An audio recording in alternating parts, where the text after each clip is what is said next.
Hey, what's going on? It's Darius again, and I'm back with another verse of the day. And these verses of the day, they're in the Bible app. So if you want to read along and read the script, the words that come before that, the verses that come before that, you can do so right in the Bible app. So I encourage you to download it. So today's verse of the day was Galatians chapter 5, verse 14, and it says, "For the entire law is filled in keeping one command: love your neighbor as yourself."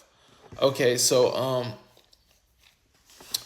basically it is what it said. Like I always say, because I mean, like I feel like we all ask these questions. Like God is up there. What does God want me to do? How can I please God? Like, what am I doing? Am I doing anything right? What am I doing wrong? If God was here, Jesus, like, what would he tell me to do?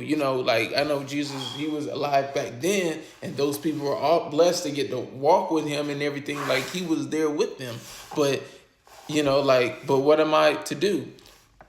And this is clearly what, to answer that question, it says, "For the entire law is filled in keeping this one command: love your neighbor as yourself."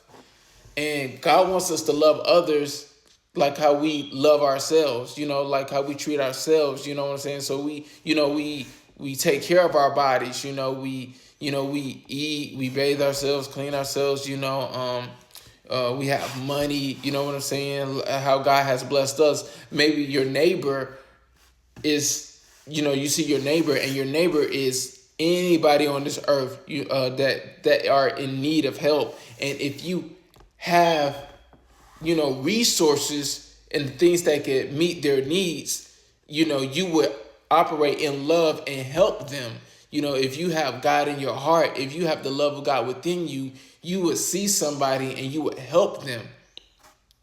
And I know sometimes we all may not be in a predicament, or I said predicament, wrong choice of words. We all might not be in a good situation to help somebody, you know what I'm saying? But even if you can't help with tangible goods, always praying, that's something you can do. If you don't have enough money, like, okay, you only have literally enough money for what you need, like, pray for that person, you know what I'm saying? Pray that God meet their needs some way else, even if they looked out for you, reached out to you, asked for you, but you really just didn't have it, you know what I'm saying? Like, but I'll pray for you. Or maybe somebody that could actually help them, so there's always ways we can help people. It may not even be money. Like, you could, like, sometimes we could just even give out our own food that we already have, we have more of, or something like that.